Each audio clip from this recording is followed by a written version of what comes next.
Hi. Oh, what? Hi. I'm back again. Am I wearing the same thing?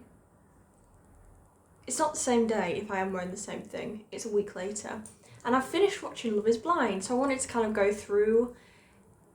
I kind of wanted to go through with... I wanted to go through it because my opinions changed with a lot of people in the show. And, like, especially with, like, Shane, my opinions of him were, like...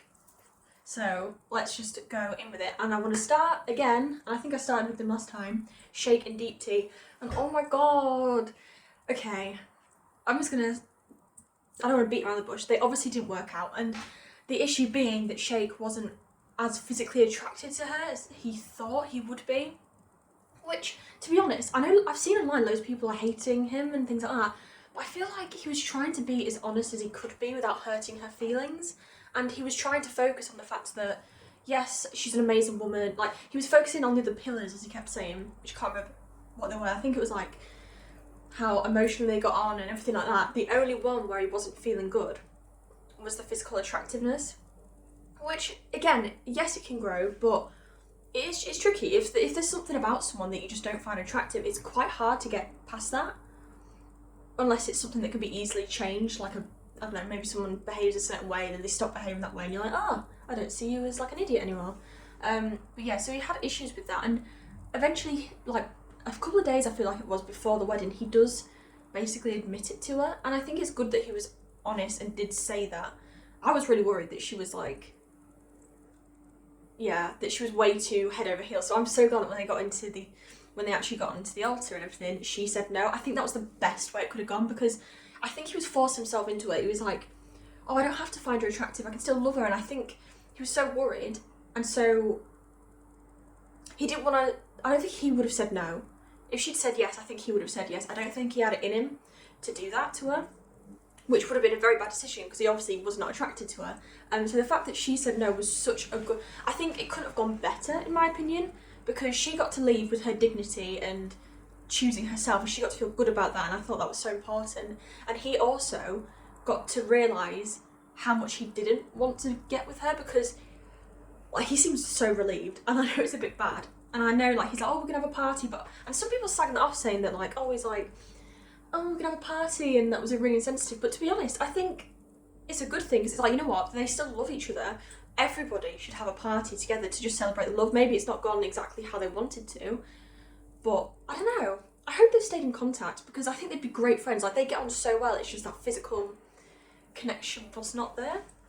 But can I just say, out of all the dresses and everything, hers was the best. Like, there's something so beautiful about those weddings. Like, just, I don't know, I feel like our culture's not cool enough. Like, it's just such a... Like, the fact they came in with all the music, it was just so amazing. And there's something... I don't know what the name is of the types of dresses. There's a name for it, but they just look so beautiful. And the way she had her makeup done, I think she was like she was the most attractive bride, in my opinion, because, oh, the jewels on it, it just looked beautiful. And I think, to be fair, when she came down the aisle, he saw that and he was thinking, damn, like, in a way, I think seeing her looking so gorgeous, I think that would have made him again even say like yes even more, because he's like, oh my god, you are gorgeous, and he does see her like that. But ultimately, I'm glad she said no, because I think it was a relief for both of them. I think she would have been hurt, but yeah, it was good. They shouldn't... I'm happy with the outcome.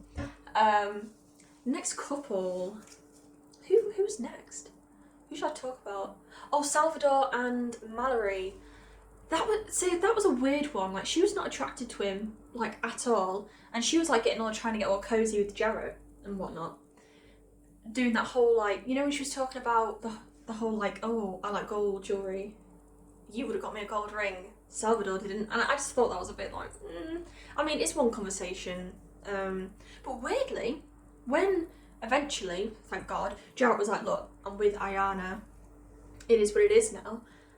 Like, once that fizzled off and that was like goodbye, she actually started to get on with Salvador, which I did not expect. I feel, again, the serenading. I think it was the serenading that made it work. Like, him just constantly singing. Like, whenever they had like a problem, it seemed like he just pulled out his ukulele and just like made up a song. Again, I would feel uncomfortable, but obviously she loved it and that was great.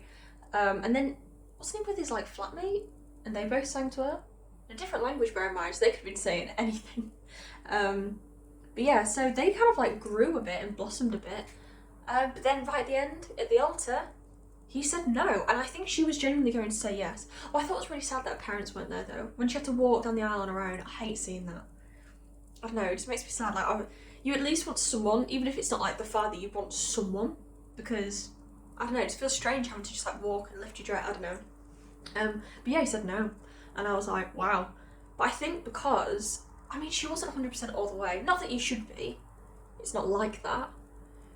But it only felt towards the end when she was like warming up to him, and I don't think, in his opinion, that felt good enough. And I can understand that because she'd been a bit off with him, and if I'm honest, I know they don't air everything, but every conversation they had seemed to just be talking about the relationship. It never seemed like they were talking about anything else or enjoying time. All they were doing was sort of talking about where they were, and I was like, oh, come on, have some fun. Like, I didn't see chemistry between them like some of the other couples. Like, even with Deep Tea and Shake, there was a chemistry between them in terms of like that friendship, and they just had a good energy together, whereas Mallory and Sal, like, I don't know, it kind of fell flat for me personally. So again, I think the best thing was that they said no, and I'm looking forward to the reunion. I'm such a reality TV binger now. I look forward to the reunion to see like who's together, because I want to know. I'm very curious, because not many people like actually got married this time around. Loads of people said no. So yeah, that's that. I don't think I really have much more to say on them. Oh, okay. Before I talk about Shane and Natalie and like their wedding thing, what was with Shayna being brought up in the thing? Like, what? Like, she just popped up out of nowhere, like trying to, and rang Natalie to say, oh, by the way, if it doesn't work out, I've got a guy for you. What? Like, did she want to come across as a snake? Because like, that wasn't even like a clever move to do. That was like, that was literally telling her, I am the villain. It was just, I don't know, that was really bizarre. And as much as I don't like, or didn't like Shane, especially at the beginning, with how he acted like a child, when Shayna pulled him aside and he started the conversation of being like, look, let's be open and honest, I thought it was going to go downhill and he would start flirting. But he properly kept her at arm's length, and do you know what? That made me warm to him a bit. He was quite, that really made me warm to him, because he was actually being good in that situation, which I didn't think he would. So he surprised me with how he did knock Shayna down, as in, look, no, I'm not married to you. This is what it is. And I actually thought that was quite good, because then she started to try and scramble for things, and she was like, oh, but your relationship's fake and stuff. And he was kind of like, what?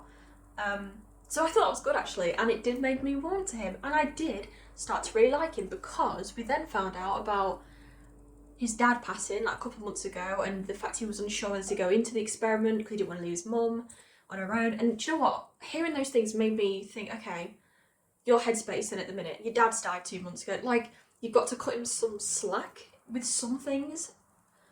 But then other stuff happened, like the baseball incident, that then makes you go, oh, but isn't that just what you're like? So I'll quickly explain. They had a bachelor party and bachelorette, I did not pronounce that. A hen do, as we say in the UK. I think they had it the night before the wedding, which I never understood. Like, you'll just be hungover. But anyway. And they had to do some baseball, which, to be honest, that sounds so boring. Like, both hen do's seem pretty boring. I would not want to do either of those. But yeah, so he was meant to be, I think he maybe did baseball in college, or he was meant to be good. And he was not doing well, and he was especially annoyed because Salvador had never done it, and he actually did well. But you could just sense that, firstly, he was being way too tense. He was being way too competitive, and so he was like so tense. He was on. It was embarrassing to watch. And then when he threw the baseball bat and got really angry, I just thought, that's when like his child like self comes out a bit. And I don't know. I know I had to, like, it's all about cutting people some slack because of like situations and circumstances, but I feel like those little outbursts, so that one and the one in the pods where he started acting like a toddler, it kind of shows maybe something deep down, that's how he does react. And then unfortunately we found out, it wasn't on camera this bit, but he'd then gone home and he'd been drunk, obviously, and he'd gotten into a big fight with Natalie it was the night before their wedding, and saying like he hated her and things like that. And then obviously he sent, like, the next morning, he's like, oh, I was drunk, that's like blah blah blah. But the fact that that happened, I feel like, is a really like big red flag, because yes, I understand he was annoyed. If he shouldn't have been annoyed, but he got annoyed about the whole baseball thing.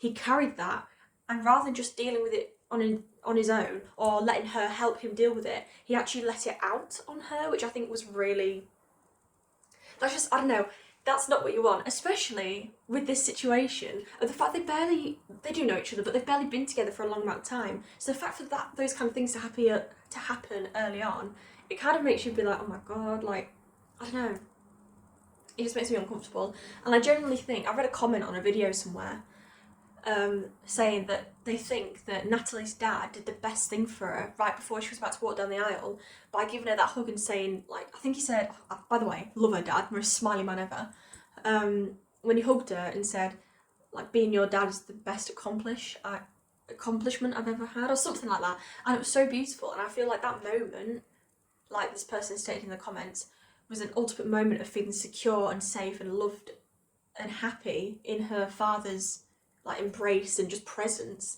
that it really contrasted how she felt with Shane, especially with the fact they just had a horrific argument the night before, and she would have been realising how different her feelings were in that moment compared to right there with her dad. And I think that was the best thing that he could have said, because he didn't say anything to influence her directly, but that made her think like, oh my god, he does not make me feel this safe way that my dad does. And people are like, oh, but it's your dad. You're meant to feel just as safe as you would do if you had a great parent, because it is that protective I don't know. Am I talking out my bum? I don't know. But yeah, I just thought them saying no, I did not expect them to say no, because all the music was like building up, like do, making it all like dramatic as they do, and all the cutaways to people looking stressed and things like that. So I thought, oh, they're going to really build up because they're doing this from a filmmaking perspective of the TV show, and being like, right, let's heighten it, and then have it, yeah, happy, and like do it like that to cause drama. But no, she actually did say no. So I was like, oh, okay, I got that wrong. But yeah, I think it's good they said no, and I'm looking forward to seeing if they kept in touch. Nick and Danielle, that's it. Forgot about them. How did I forget? They said yes. Yeah, I'm just going to cut to the chase. They said yes, whereas I think they were probably the couple that I'd want to say no the most, because they were just not working. Obviously, we don't see that much of the show, as in, we don't get 24-hour footage of what they're doing all the time, and it's edited in certain ways, but she was way too insecure to do anything, and I feel like that put him in a proper like chokehold. But then at the same time, I got a really weird feeling from him, like he didn't seem that kind. Maybe because like she was really like getting on his last nerve, and I can understand that because she's literally jumping to conclusions all the time. And that moment when they're all like meeting up for like the first like mingling meeting, obviously she was off ill or whatever, and she watched it happen, and then when he came back all elated and happy after having a nice evening, she was like, I don't know, she was not happy with him, and she was like, oh, you walked off with a girl, and like gets really annoyed, and he's like, wait, what? And it was just proper red flag. However, what I think is a bit weird about him is that I don't see him laugh. I never see him just like find something funny or just laugh at himself. So for example, when she was taking him to her apartment and she was showing him all of her stupid like costumes and outfits she had, and don't get me wrong, she was a messy person, I don't like messy people, I'm like, ooh. But she made him put like a funny outfit on. I don't know if he was a banana or something, I'm not sure. And he just didn't find it funny at all. He kind of just looked depressed walking out, wrong, because you could go out and you could start taking them, you could do like a dance, you could do something. But it just felt so awkward, and it just felt like, as much as throughout the series they were going like, oh, I love you, like we just get on so well, it was, I never saw it actually happen, because whenever there was a moment that could have been nice, it turned bad. It meant that she would overthink something and accuse him of something, then he would get frustrated, and it just didn't work. So the fact they said yes, and his body, wait, this makes it sound like I'm talking about someone else. What I'm about to say is his body on the wedding day, the sweat. It must have been warning him, being like, don't say yes, because every pore was wet. Like, I mean, I think he was actually like sweating through his crotch. Like, it was, well, I hope it was sweating. But yeah, I don't think they should have said yes. I wonder if they're actually still together now. I'm very curious. Again, I need this reunion episode. I just don't think they work. If you're actually listening to me talk about this, let me know if you think they work down below, please. I don't really want to talk about Kyle and Shayna, really, because it didn't even end up being a marriage thing. They just had this whole thing of, I'm atheist, you're not, and blah blah blah. And I don't know. I didn't like Shayna, if I was honest. She was using the religion thing as an excuse for her just not being attracted to him, and it was a shame because I also thought he was being a bit thick and not realising that's what she was doing, because it was so obvious. Like, she hadn't talked about all this Jesus stuff with anyone else, and she just wasn't very openly openly Christian, that's it, openly Jesus, until, like, she was properly with him and realised she just didn't like him, because she was still hung up on Shane, and she should have just said that. It's easier said than done, but I've said it, I don't know. But it just made him try harder, and it was so awkward. Oh, it was so awkward. The fact he kept trying was so awkward, because you're just thinking, no, it's a lost cause. You almost want to, like, reach in there and be like, just stop it, you're embarrassing yourself. But I don't really have much to say on them, other than it just never happened. The last couple, Jarrett and Ayana. Yes, Ayana. I really liked them initially, and obviously they were my favourite couple and I was rooting for them. I still think now they are my favourite couple to have ended the series with. However, there were moments in the series as the episodes progressed where I just wasn't liking Ayana's behaviour. She was way too... Right, okay, some opinions she had I would deem as, like, toxic. So the fact that he owned something that his ex had got him, I swear it was a really practical gift as well. It wasn't like some sort of devoted card that's like, I'll love you forever. It's not like he was keeping that on his bedside table every day. I'm pretty sure it was like a holder for, like, sunglasses or just something really weird like that, which of course you're going to keep. It's nice. Like, the whole thing of, oh, just because they're an ex you need to cut them out of your life, or any, like, just erase their existence. It's just a bit, I just think it's a bit silly, if I'm honest. Sorry, I'm just looking at my jeans because they've, like, made my knees all, like, crinkled from the ripped bit. Yeah, I just think, when she did that stuff, I was like, no, you're gonna make me not like you, because I really like her. It's just things that she'd come out with, I was like, no, because it wasn't good, it wasn't, yeah, but I think he understood it though, even though he was kind of like, but he wasn't like, what was good about him is he didn't just fight back, whereas a lot of people would hear that and then be like, oh my god, and get angry about it, which rightly so, I can see why you get angry about it, but he never really reacted in anger. He was always there to be like, okay, and he'd discuss it, so I think that was a really good thing. And they, at the end, they said yes, so I'm really happy. I was kind of nervous that they wouldn't, because I think they should, and I so hope they're still together now, because, I mean, as long as he stops partying until like 4 AM in the morning every night, I think they'd work really well. And oh my god, his dad, why do I like, what's it called, Natalie's dad and his dad, they just, oh, his dad was, and he wanted to marry them, and that was just beautiful. His dad was just amazing. His parents were just amazing, to be honest. And some of the wisdom that he came out with that he told his father had told him, which I actually can't remember what he said now, but I remember it was good. It was good words of advice. I just thought, oh, yes, you come from such a lovely family, and it was just so nice, and I really hope they're still together, despite the elements where Ayana was like, what do you mean? You can't have that. You can't think about an ex. And I was, but ultimately, I think they work well together. I think they would. I feel like he was very dedicated to the process. He definitely wanted a wife out of this, and he chose the right decision. That made no sense. He made the right choice. That's it. So I'm gonna watch I'm not gonna do a video on the reunion, because, like, there's no point. No one's actually gonna watch this anyway. I just thought I'd keep talking. But I do want to know who's still together and who isn't. But yeah, let me know what you think. If you fancy talking in the comments, and this is another rambly video, apologies. I'm going to go do some food shopping now, because I'm a uni student. Oh, I hate, bye, I don't know, I feel so awkward, bye!